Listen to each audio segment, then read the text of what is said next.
Meu nome é Renata Lino, é um grande prazer estar aqui com vocês para falar sobre essa especialidade que eu tanto amo, né, e me identifico, que é a homeopatia. Então, como eu disse, eu sou homeopata e pediatra, sou mestre e doutoranda em saúde coletiva e docente do curso de pós-graduação em homeopatia da ABRA, que é a Associação Brasileira de Reciclagem e Assistência à Homeopatia.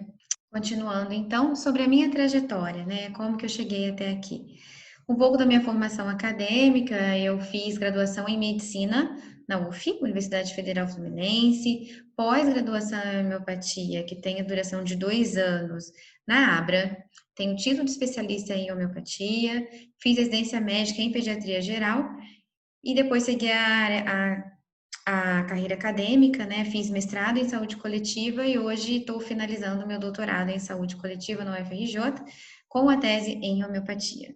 Atuação profissional, a Abra foi a minha escola de formação e a escola que eu continuo até hoje como docente do curso de pós-graduação. É uma escola que se dedica e se envolve com pesquisa em homeopatia, então faço parte do grupo de pesquisas, faço parte de outros grupos de pesquisas ali relacionados ao doutorado e realizo o atendimento ambulatorial, né, com pediatra e homeopata.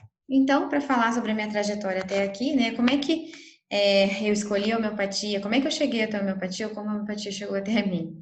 Tenho que falar um pouquinho sobre a minha história, né? Foi durante a graduação, eu tinha tido algumas crises, né, com relação à medicina, sobre o que eu via, sobre o paradigma vigente, alguma coisa não se encaixava.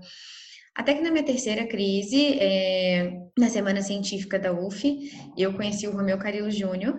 Romeu Carilo foi meu grande mestre, né, na homeopatia. Ele faleceu ano passado, mas nos deixou e deixando um grande legado, né, um conhecimento que a gente honra. Então, foi durante a Semana Científica, o Romeu estava falando sobre as doenças metabólicas, hipertensão, diabetes, mas falando a partir, né, de acordo com a visão da homeopatia, a visão essa trazida por Samuel Hahnemann, né, na Alemanha. Hahnemann foi o grande criador da homeopatia, mas com uma visão modernizada de tudo isso, né? Romeu incluiu, né? Hahnemann não tinha acesso a conceitos da fisiopatologia. Romeu incluiu conceitos da fisiopatologia para a gente trazer melhor entendimento, né, da proposta do entendimento da homeopatia e também com a teoria dos sistemas complexos, né, que a gente vai falar mais adiante. E é importante dizer que a teoria dos sistemas complexos é uma das formas, né, da gente entender e visualizar a homeopatia dentro da ABRA, né, que é a escola que eu faço parte até hoje. Ok, então para falar sobre o processo saúde e doença, esse paradigma, né, que eu não me identificava na época, explicar melhor sobre como a homeopatia entende esse processo, a gente tem que falar um pouquinho de história. Então, inicialmente nós tínhamos a concepção espiritualista de que a doença é algo espiritual, né, atribuía-se a uma causa sobrenatural, diferentes tipos de epilepsia a diferentes tipos de Deus ou espíritos estando relacionados, né, a cada uma delas. Depois veio a concepção materialista, né, onde a doença passa a ser algo visível, material, né, algo palpável, que foi trazido através do conceito dos humores de Hipócrates, né, das sangrias que nós tínhamos, e dos conceitos da microbiologia. Essas duas visões, sendo ela espiritualista ou materialista, nessas duas visões, o que elas têm em comum é que elas trazem a ideia de que a doença é algo à parte do indivíduo, né? Isto é, não pertence a ele, sendo o mal espiritual ou material que precisa ser removido, ou seja, para o doente, né, para o paciente, vou retomar o seu estado de saúde, eu tenho que retirar aquilo que está fazendo mal a ele. E aí a gente parte para o conceito de saúde e doença na visão da homeopatia dos sistemas complexos, né, trazidos por Carilo, nessa modernização da visão trazida inicialmente por Hahnemann, onde saúde e doença representam estados diferentes de um mesmo processo, né? O que é isso? Nós, né, nosso sistema, vamos chamar assim, é formado pela integração de diferentes partes, seja a parte física, né, nossa parte neuroendócrina, parte emocional, mental e espiritual, que se integram, né, essas diferentes partes na formação de um todo. Quando essas partes estão integradas de maneira harmônica, né, nós entendemos que o nosso sistema encontra-se em estado de saúde, né, em estado de um equilíbrio esse que é dinâmico, né? E quem seria o responsável pela manutenção desse equilíbrio? Inicialmente, Hahnemann traz o conceito da força vital, ele não sabia explicar muito bem o que que era, e aí depois Carrillo, através da teoria dos sistemas complexos, traz o conceito da autorregulação, né? Sendo a autorregulação a grande responsável pela manutenção desse equilíbrio, né? E a gente vai falar um pouquinho mais dela mais para frente. Manutenção desse equilíbrio, como a gente disse, é um equilíbrio dinâmico, né? Para que o meu sistema, caso ele entre em contato, né, com uma circunstância ou uma aferência situacional, que de alguma forma vai mexer com ele, por exemplo, o isolamento social em que todos nós fomos submetidos repentinamente agora, né, na pandemia, né, como é que eu vou reagir a esse isolamento, né, que tão agudamente nos pegou de surpresa? Isso vai mexer, isso vai estabilizar o meu sistema, né? E a autorregulação seria responsável para frente àquela circunstância, saber como responder e manter esse equilíbrio. Agora, caso ocorra uma falha da autorregulação, o meu sistema vai entrar em quê? Em estado de desequilíbrio, né? Então, ele sai de um estado de equilíbrio, doença, e vai para um estado de desequilíbrio, perdão, de equilíbrio, saúde, e vai para um estado de desequilíbrio, doença. E ele vai manifestar esse estado de desequilíbrio através do surgimento de sinais e sintomas. Nem sempre nós conseguimos chegar a um código de doença, uma doença específica, né, para ter um CID específico. Mas como homeopata, alguns sinais e sintomas aqui que o sistema dá para a gente é o que a gente precisa para escolher o medicamento adequado, né, seguindo esses sinais e sintomas para auxiliar o sistema a retomar o seu estado de equilíbrio. E a gente vai entender um pouquinho mais sobre isso, a importância desses sinais e sintomas. Aqui, só para exemplificar, né, como eu disse, Carrillo trouxe o conceito de sistemas complexos, né, que é formado por 8 elementos, né, não vou me adentrar neles aqui, nós estudamos cada um deles e eles nos dão um entendimento, né, com uma visão sistêmica de vários acontecimentos que acontecem aqui no nosso corpo, no nosso organismo, mas eu vou me reter, né, me adentrar mais com relação à autorregulação. Então, falamos sobre o processo saúde e doença, diferenciando o paradigma vigente e do conceito trazido pela homeopatia. Mas como atua o medicamento homeopático, né? Qual a diferença da alopatia, então? Homeopatia significa homeo, semelhante, patos, doença. Né? E ela segue um princípio trazido por Hipócrates, o grande pai da medicina, né? O princípio do similia similibus curantur, ou seja o semelhante pelo o semelhante pelo semelhante se cura. O que quer dizer isso, né? Que toda substância capaz de provocar determinados sintomas numa pessoa sadia pode curar estes mesmos sintomas numa pessoa doente. Então, eu, Renata, né, estou em estado de saúde. Se eu tomar café, o que acontece? Eu fico mais agitada, eu fico mais alerta, e se eu tomar mais no final do dia, isso me atrapalha a dormir. Então, eu faço uma insônia inicial ali, né? Eu fico alerta e não consigo relaxar e dormir. Né? Eu, Renata, sadia, tomei o café e o café desencadeou isso em mim.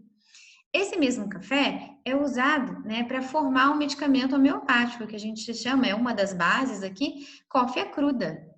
E aí, eu vou utilizar a cófia cruda, né, um medicamento homeopático, para tratar a insônia de pacientes que relatam isso, que chegam no final da noite, que estão muito alertas, que não conseguem relaxar e que fazem uma insônia inicial. Isso aqui é a cura pelo semelhante. Eu utilizo medicamentos que contemplem os mesmos sintomas apresentados pelo paciente, tá? Sintomas esses que vão desde os sintomas mentais, os gerais e locais, físico e emocional, certo? Porque somos uma integração de tudo isso, somos um sistema. E onde que eu vou buscar esses medicamentos, né? Na matéria médica homeopática, que é esse, né? Só um exemplo, esse livro aqui azul, que reúne, né, todos os medicamentos, né, nós temos nessa matéria médica, são 3 livros, né, e em cada medicamento, quando a gente vai ler, depois eu vou mostrar isso em um dos casos clínicos, nós falamos sobre sintoma mental, sintoma geral, sintoma local, local o quê? Cabeça, parte respiratória, gastrointestinal, pele, a gente vai lendo, ok? Seguindo, então, ok, mais um pouquinho. Então, como atua o medicamento homeopático? Qual a diferença da alopatia, né? A autorregulação, lembra um dos elementos do sistema que eu ia trazer aqui com mais detalhe? Então, vamos dar um exemplo. Numa situação de aumento da pressão, né, da pressão arterial, o que eu vou fazer, né? Usualmente, né, na alopatia, o que a gente faz? A gente vai usar um antihipertensivo, certo? E a gente entende o quê? Como ele bloqueia. A gente vai utilizar alguns medicamentos que vão atuar no meu órgão efetor, ou seja, no vaso, por exemplo, né? Para que aquela medicação possa bloquear alguns receptores, né? Para que não ocorra, né, a vasoconstrição, né? Para que eu mantenha aquele meu vaso dilatado e a pressão não suba, por exemplo, né? Ou a nível cardíaco, né? Então, a alopatia vai atuar direto no órgão efetor. E no que como eu não quero que a pressão suba, eu usando esse antihipertensivo, eu vou bloquear algumas reações. Igual quando eu tenho uma alergia, né, eu uso que um antialérgico, um anti-histamínico. Então, eu bloqueio essas reações. No que eu faço isso, eu acabo gerando que uma atrofia do processo de autorregulação. O que significa isso? O paciente que ele toma um remédio para o hipertenso, né, se ele para de tomar o medicamento, a pressão volta a subir, certo? Porque aquele medicamento que eu estava usando, ele não ensinou o sistema. O sistema ficou dependente da atuação desse medicamento. Então, se eu retiro o medicamento, a autorregulação está atrofiada, a pressão volta a subir. O que a homeopatia faz? Ela não atua pelo bloqueio, ela atua pela atuação do semelhante, ela atua muito pelo contrário, não é bloqueando, ela atua estimulando. Então, eu vou usar um medicamento, né, que vai enviar uma informação para o sistema. Olha, a pressão está subindo, né? A gente não segue o princípio da cura da semelhante.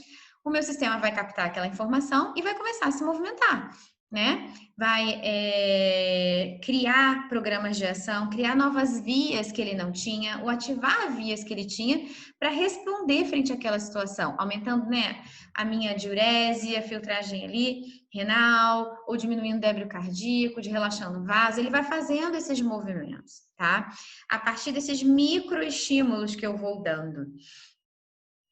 E o que acontece? O medicamento homeopático, ele gera uma resposta adaptativa sistêmica. É isso que ele faz. Eu me adapto, eu vou me adaptando para que aquela situação que desencadeie, caso aquela situação que desencadeie o aumento da minha pressão aconteça novamente, o sistema saiba prontamente como responder. No que eu estou fazendo isso, eu não estou atrofiando a autorregulação. Muito pelo contrário. Eu estou ensinando o meu sistema. Então, ele está aprendendo aquilo. Todo aquele aprendizado vai ser armazenado a nível da cognição, né? Outro elemento do sistema. Portanto, como é armazenado a nível da cognição, a gente entende o quê? Que a homeopatia é uma terapêutica cognitiva, ou seja, ela gera aprendizado. Como eu ensino, como ele aprende, o que eu aprendo está armazenado, então é possível também atuar como de maneira preventiva. Então, ela não é só uma medicina, né, que vai atuar na hora do quadro agudo, né? Na hora que a pressão subiu, na hora que a minha crise de rinite acontecia, ela vai prevenir. Esse é um grande diferencial, tudo bem? Então, não existe cura, né? Existe sim, né? Ou seja, doença não é algo que eu tenho que retirar, algo de fora que entrou no meu sistema e que eu tenho que retirar. O que existe é um processo de saúde e doença. Ou seja, estados diferentes do meu sistema. Se ele está em equilíbrio, ele está em estado de saúde. Se ele se encontra no estado de desequilíbrio, ele vai para o estado de doença. Então, vimos, né? Processo de saúde e doença, diferença de atuação do medicamento homeopático e da alopatia. Aí, só trazendo uma pergunta aqui, né? Então, Renata, então eu não vou poder usar os dois, então eu nunca mais vou usar a alopatia? Não é bem assim. Como a gente viu, eles atuam em locais diferentes. Então, se em algum momento, né, óbvio, se eu tô fazendo pico hipertensivo e aquilo vai me colocar no risco de ter um acidente vascular cerebral, né, ou infarto, eu vou fazer uso da alopatia. Ou se eu tô com uma infecção realmente bacteriana, uma pneumonia bacteriana, eu vou fazer o uso do antibiótico, mas eu não vou deixar de fazer homeopatia, ok? Elas atuam em locais diferentes, elas não vão brigar, e naquele quadro agudo, a homeopatia que eu vou estar fazendo, ela vai ensinar o sistema. A alopatia vai fazer o papel dela de tratar a infecção bacteriana com o antibiótico, e a homeopatia de retomar, né, auxiliar o sistema a retomar o seu estado de saúde. Então, que tipo de patologia a homeopatia pode tratar? Todas. Porque a homeopatia é uma medicina completa. Como ela pode tratar todas as patologias, se eu quiser, eu posso atuar como homeopata no cuidado da família. Eu posso cuidar desde as crianças, né, aos pais, né, como médico de família. Ou então, não, olha, eu sou clínico geral, eu quero cuidar só do adulto, tudo bem. Ou eu sou pediatra geral, quero cuidar das crianças, tudo bem. Mas no curso nós aprendemos tudo, ok? Tanto das crianças quanto o adulto. Eu, como pediatra, por exemplo, né, eu cuido das crianças, mas acontece, né, a gente tem essa a visão sistêmica, né, não só do ser como ele mesmo, mas do ser dentro do seu sistema, né, de uma consciência ampla que é a família. Então, os pais acabam pedindo para ser tratados e você cuida da família como um todo. Isso beneficia a criança absurdamente. Agora, não quero atuar nem como, né, pediatra, que no geral eu tenho a minha especialidade, eu sou dermatologista. Posso usar homeopatia? Pode. Eu sou gastro. Posso usar homeopatia? Pode. Você vai utilizar ela da sua especialidade, né? Ela é uma medicina completa. Só que você vai utilizar a sua especialidade, por exemplo, na dermato, né? Eu vou ver aquela lesão de pele, né, como parte de um todo, né? Eu vou entender que aquela lesão de pele é só um sinal que o meu sistema está dando de que algo internamente mais sistêmico não tá legal, ok? Então, sim, nós podemos atuar como homeopatas gerais, né? Ou dentro da nossa especialidade. Aqui, para exemplificar, então tá ok. Como é então essa prática do homeopata, né? A anamnese. Comum, fazemos a identificação do paciente, a queixa principal do paciente, isso é diferente, né? Modalização dos sintomas. Se ele traz uma queixa, né, de rinite, por exemplo, né? Olha, como que é a tua rinite, né? Ah, o nariz coça, ou então, olha, você tem muita crise de espirro, é muita coriza, né? A rinite, a gente vê que tem pessoas que têm coça nariz, depois coça garganta, coça olho e quase não tem secreção. Tem outras que têm muita secreção. Então, as pessoas respondem diferente, né? Dentro de um mesmo diagnóstico, que é a rinite. Mas o que desencadeia a tua rinite? É pó, poeira? É mudança do tempo para o frio? Não, é cheiro de perfume, produto de limpeza? Tá vendo? Isso traz pra gente um conceito de individualidade, né? Assim como nós respondemos de maneira individual, o tratamento também tem que ser individual. Então, o medicamento para rinite, nós temos dezenas, né? Temos N medicamentos. Para que, quando eu modalizo os sintomas, eu possa, na matéria médica, no meu livro, né? E escolher o medicamento correto. Continuando a anamnese, eu faço a biopatografia, né? A minha história patológica pregressa, mas não a simplesmente patológica pregressa, mas entendendo assim, olha, eu tenho rinite, mas eu já tive, né? Eu já tive micose, que mais? Já tive gastrite. Mas quando foi isso, né? O que aconteceu na sua vida quando você teve essa micose, perdão, essa gastrite? Quando eu vou vendo a história do paciente, eu vou entendendo que o intrínseco, o que ele traz de predisposição, né? Não é todo mundo que faz gastrite, não é todo mundo que faz micose, e o que desencadeia, ou seja, a causalidade extrínseca que pode ou não estar presente. É o pó, poeira, é o estresse, é a mudança do tempo. Eu vou entendendo esse paciente, né? Informações de ordem geral, então nós escolhemos outras informações, o sono, transpiração. Sono fala muito de como nosso corpo reage, é muito importante a anamnese homeopática, alimentação, antecedentes familiares, para eu saber um pouco mais do intrínseco, do que ele traz de predisposição na sua história familiar e que ele possa estar herdando, então me dá uma visão geral. Sintomas psíquicos, né? A gente vai mostrar com relação a como que ele se comporta, como que ele é, como que é a personalidade dele, para que eu possa reunir aí os sintomas, desde o mental aos sintomas físicos, gerais e locais, para escolher o medicamento correto, ok? Porque, seguindo, como a gente sempre diz, né, o princípio da cura do semelhante. Então, tem que ser detalhado, tem que ser individualizado. Continuando, né, o exame físico, né, a gente faz o exame físico normal, tem essa classificação que a gente chama de biotipológica, né, porque o físico, né, ele fala muito, né, a constituição física, ela é a incorporação de um padrão de organização, né, como o Romeu dizia, né, do padrão de como que o meu sistema funciona, né. Então, quando eu olho a estrutura, quando eu falo físico, o paciente chega, opa, ele vai contando a história dele, eu já vou fazendo uma visão, já vou criando e vou entendendo o funcionamento daquele sistema, ok? E aí sim, eu chego aos diagnósticos clínicos, rinite, cefaleia, né, ou sinusite, seja o que for. E depois eu vou fazer diagnósticos mais do campo da homeopatia, que é o do biótipo, né, da constituição física, do temperamento, né, com relação, porque a gente vê que tem, por exemplo, não é esperado que uma criança, né, ou que um adolescente faça cálculo renal, não é desse temperamento, compreende? Também não é muito esperado que um adulto, 40 anos, faça uma amidalite, não é desse temperamento, é do temperamento da infância. Então, se isso está acontecendo, é porque tem algo que está incompatível dentro desse sistema. Também me desperta um olhar específico. E por último, então, a diátese, né?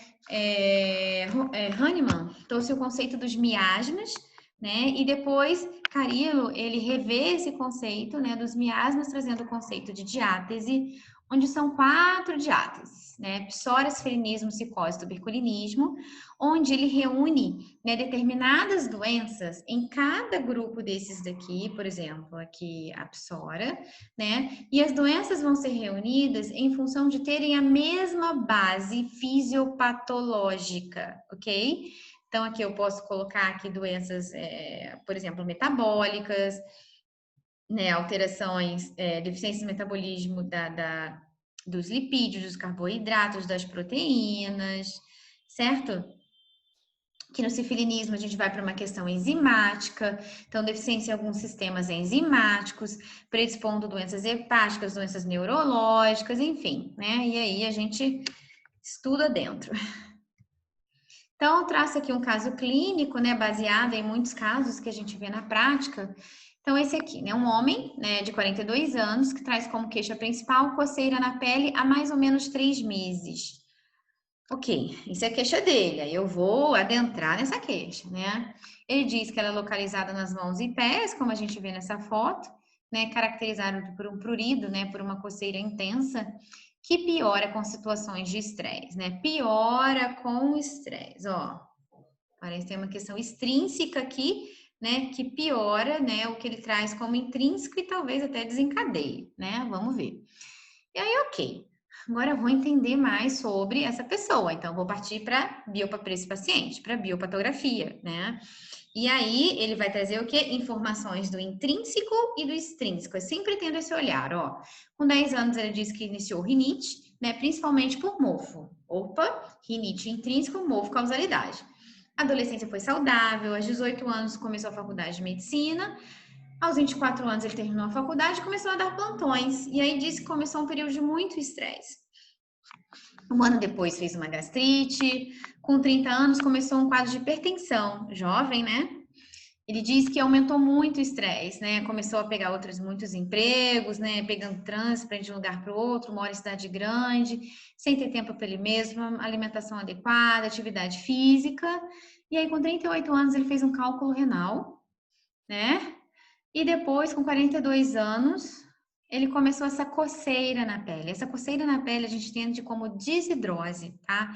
Que é o depósito de ácido úrico na pele. Então, quando eu olho aqui, olha, ele vinha bem, teve uma rinite super saudável, faculdade, pós-faculdade, começa estresse, ele começa a fazer várias coisas, tá vendo? Gastrite, hipertensão, cálculo renal. Eu posso olhar por essas questões, né, isoladamente, ou eu posso entender essas questões dentro de um sistema, sistemicamente, né?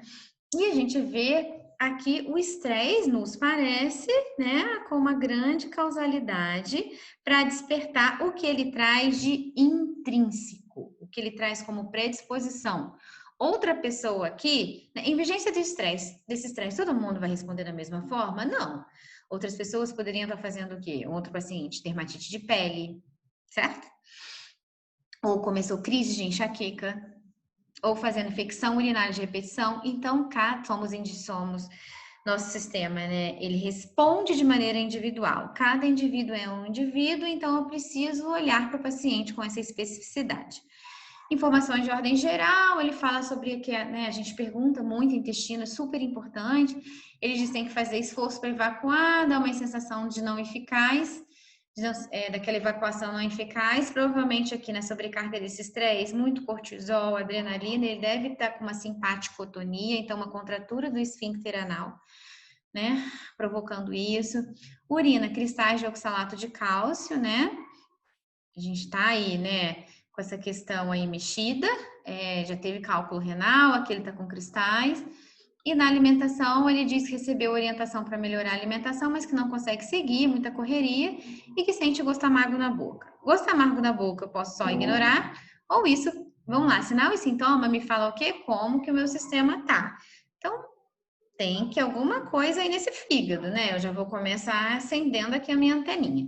Sintomas psíquicos, lembra que o medicamento tem um sintoma mental? Então eu tenho que entender, né? Isso a gente vai colhendo ao longo da história. O paciente vai falando sobre a vida dele, a gente vai entendendo como que ele reage, né? Se tem medos, como que ele reage em situações de estresse, né? Se ele tem timidez, se ele gosta de liderar, enfim. Conta que as dificuldades do dia a dia acabaram mudando um pouco seu humor. Sente que fica irritado de vez em quando por coisas pequenas.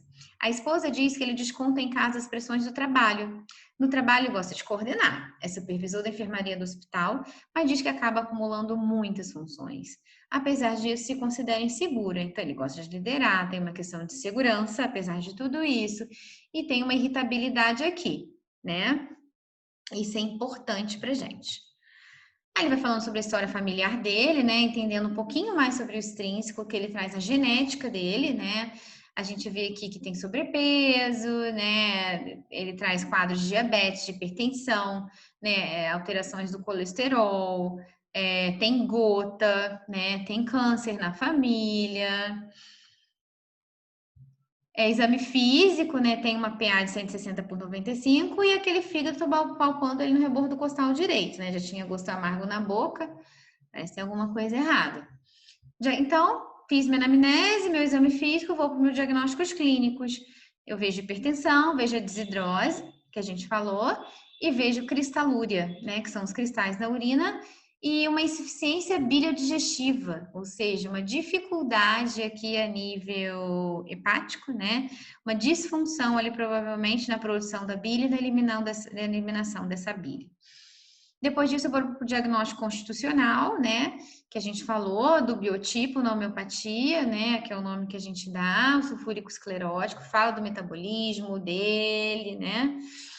Temperamento biliar é o estado da vida, já é uma fase onde a gente tem dificuldade de processar e de eliminar proteínas, lipídios, gorduras, a gente acaba depositando, que é o que ele está fazendo aqui com relação ao ácido úrico, e a diátese que a gente entendeu aqui daqueles grupos, lembra das doenças com a mesma base fisiopatológica, é a psora, né? Em função dessas doenças metabólicas. Ok, então colhi essa história, vi isso, agora eu vou entender esse paciente, né?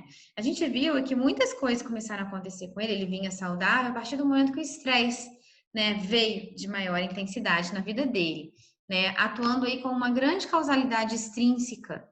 E ele, em função do que ele traz como predisposição, frente ao estresse, começou a responder com o quê? Né? Que é o que a gente vê na psória, com a dificuldade de metabolizar e de processar, né? Componentes oriundos da alimentação, que são proteínas, carboidratos e lipídios, né? Em função da dificuldade de processamento de proteína, né? A proteína, no ciclo das xantinas no fígado, ela tem que ser quebrada, né? Em amônia, ácido úrico, ureia, ela tem que chegar até a ureia para eu conseguir eliminar pela urina. Caso não chegue, né? Se ela pode parar em amônia, né? Ir para a pele, ou fazer um monte de fungo, micose na pele, ou ela pode parar em ácido úrico, né? Não é o ideal, né? Eu não consigo eliminar, e aí eu vou fazer o que? Eu vou depositar esse ácido úrico, né? Vou depositar na pele fazendo quadros de desidrose, e não é a forma correta de eu eliminar pelo rim, então eu vou estar com cristais, né? De oxalato de cálcio. E a gente já vê que antes disso, com 38 anos, ele já vinha com essa parte, né, metabólica mexida em função de estresse, né? Ele tinha apresentado cálculo renal, que também é uma forma de depósito. A glicemia, a gente não tem informação aqui, a gente teria que pedir exame laboratorial dele, né, para ver se traz alguma informação para gente. E com relação aos lipídios também, acredito que tem alguma coisa aí, né? Com esse fígado, essa dificuldade aí, né? Insuficiência biliodigestiva, talvez tenha até uma esteatose hepática aí. Além disso, nessa parte metabólica, né? Nesse contexto do estresse, né? Estresse faz o quê, gente? Cortisol, grande hormônio do estresse, né? Prolongado. Cortisol facilita a atuação da adrenalina, então a gente vê o quê? Um quadro de hipertensão, né? Que ele abriu. Depois, a gastrite que ele teve quando mais jovem, também foi uma forma, né? Daquele temperamento mais jovem de responder ao estresse. Né? E aí a gente entendendo todo esse contexto, né? Como que o intrínseco, né? Como que esse paciente, frente à causalidade extrínseca, que foi o estresse, respondeu. E aí a gente traz aqui um iceberg, né? A desidrose que ele mostra pra gente, que ele traz, é só a ponta do iceberg. O iceberg é isso aqui, né? Se eu tô vendo, eu vejo só essa ponta aqui, o que tá assim por cima da água, ó, do mar. Mas o corpo dele mesmo é imenso, ó. Olha o que está embaixo desse mar. Coisa é o que está dentro do meu sistema que eu não consigo ver. A desidrose, ela é só a ponta do iceberg, né? Eu posso optar aqui por fazer um tratamento, né? Vou colocar uma pomada de corticoide, vou dar uma aliviada aqui, ok? Mas e o que está por dentro? E o que levou a essa desidrose? Eu não estou abordando, né? Eu não estou contemplando. Eu não estou trazendo eu não estou tirando esse sistema do seu estado de instabilidade, e retomando ele para o estado de equilíbrio. Então, eu tenho que atuar por dentro, tá? E como que eu vou fazer isso, né? Tendo uma visão do intrínseco com o extrínseco. Lembra que a gente viu o que ele traz de predisposição, o estresse como causalidade. Aí eu vou, né, pegar os sinais e sintomas trazidos pelo paciente, vou lá na minha matéria médica, vou ver o medicamento que mais se encaixa, tá? Nesse caso, foi licopódio, que vai atuar aqui pela base, ele vai reorganizar isso aqui, né? Ensinando esse organismo, né, estimulando seu processo de autorregulação, retomando para o estado de equilíbrio, ok? Um último caso aqui, esse mais, trago mas ele mais pontual, acho importante, a gente vivenciou isso muito com as crianças durante a pandemia, saúde mental, né? Um menininho de 4 anos com queixa de irritabilidade, agressividade, autoflagelação, né, tricotilomania, há mais ou menos 15 dias, né? Ele arrancava o próprio cabelo. É uma criança em isolamento social, no apartamento com os pais, né? Como ele estava desde o início da pandemia. Então, tendo isolamento social aí com uma grande causalidade extrínseca, né? E aí, como é que ele respondeu a isso? No final de março, começou a puxar o próprio cabelo, formando uma área visível e considerado de alopécia no couro cabeludo. Esses episódios eram acompanhados por irritação, acessos de raiva, algumas vezes chegou a chutar o pai, né? E tem mordido objetos e brinquedos. Então, a gente vê aqui como é que o sistema dele respondeu a essa caudalidade extrínseca, né? Ele se desorganizou, né? E o sinal, o sintoma que ele expôs foi irritabilidade, acesso de raiva, né? Com agressividade física, né? E alta agressividade também. Então, diagnóstico clínico, a gente chegou a um transtorno comportamental, né? E a área de alopecia em função disso. Depois, diagnósticos dentro da homeopatia. E o medicamento optado foi a beladona, tá? E a 6CH é a forma como a gente manipula o medicamento. São outros detalhes, a gente precisaria de uma outra aula para falar sobre isso. E após 10 dias, a mãe mandou notícias dizendo que o comportamento havia melhorado, não estava mais puxando o cabelo sem manifestações de agressividade. Foi lindo. E criança, assim, responde muito bem, muito rápido, né? Muito incrível e muito gratificante. Aí que é só para trazer um exemplo, né? Na verdade, eu trouxe bem ali uma matéria médica, né? Mostrando para vocês aqui, tirei uma foto. Aqui a beladona, né? A gente vê, olha, aqui a primeira descrição geral, depois sintomas, né? Mental, depois locais, cabeça, rosto, olho.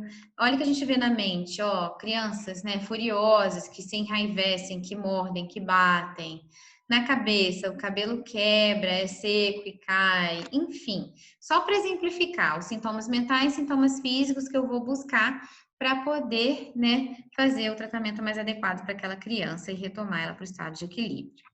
Então, que tipo de patologias a homeopatia pode tratar, né? Gente, são todas, como eu disse, né? Sistema nervoso, cefaleia, distúrbio do sono, doença neurológica, alteração do comportamento e humor, convulsão, trato gastrointestinal, gastrite, constipação, doença inflamatória intestinal, pele, muita coisa, dermatite atópica, psoríase, molusco, micose, desidrose, né? Respiratório, super conhecida, a homeopatia, né? Com as crianças, rinite, asma, bronquite, sinusite, infecção do trato urinário de repetição, nefrolites, na parte osteocircular, reumato, endócrino, né, oftalmo, ginecologia, parte ginecológica, obstetrícia, muita coisa. A mulher super se beneficia, né, e os homens também. Então, como eu disse, em tudo. Aqui de que é feito o medicamento homeopático, né, de todos os reinos da natureza, desde o reino animal, vegetal ou mineral, tá? Só para dar um exemplo para vocês. Aqui, só para finalizar, né, a gente falando sobre a Abra, que é a escola que eu faço parte, né, que traz esse olhar, né, dos sistemas complexos, né, de Carilo, né, que veio modernizar, né, a homeopatia criada por Hahnemann, que foi o nosso grande criador. A ABRE, Associação Brasileira de Reciclagem e Assistência à Homeopatia, ela foi fundada em 1997 por Carilo. Ela tem uma sede em São Paulo, no Hospital do Servidor Municipal de São Paulo, e outra no Rio de Janeiro, né, que funciona em parceria com a UF. Tem curso de pós-graduação em homeopatia, é uma escola que se dedica à pesquisa em homeopatia, ela tem protocolos de pesquisa do Covid-19, né? Nós tivemos agora, né, experiência, já apresentamos em congresso, tanto no tratamento da doença em si, como na sua saúde mental, né? E mostramos também o protocolo na saúde mental das crianças. Hepatite C, zika, chikungunya, esclerose lateral amiotrófica. Ela possui um congresso anual, que é o CONABRA, tem participação em congressos internacionais, né? Estivemos na Alemanha, na Itália. E também apresenta projetos assistenciais em parceria com a Rainha da Paz, que é o projeto Fofinhos e Saudáveis com as Crianças. Aqui está o site da Abra, www.abra.org.br. Tem muita informação ali, tudo que eu estou falando sobre os protocolos, sobre atividades da escola, sobre os cursos. Tem o Instagram e tem o e-mail também, para vocês acessarem, tirarem qualquer dúvida. Aqui também o meu contato, meu e-mail e também o meu Instagram, né? Que é doutora Renata Lino Homeopatia, minha falha aqui. Eu sempre tento colocar bastante informação lá, e meu agradecimento a Samuel Hahnemann, o grande criador, né, que nos trouxe a homeopatia, e a Carilo Júnior, que trouxe a visão dos sistemas complexos, que a modernizou, que quem foi eu encontrei, né, na minha caminhada, na minha jornada, e foi meu grande mentor até o final do ano passado, e que de alguma forma continuamos todos conectados aqui, honrando seu legado. Gratidão, obrigada, e qualquer dúvida, né, que vocês tenham, estou à disposição, ok? Obrigada.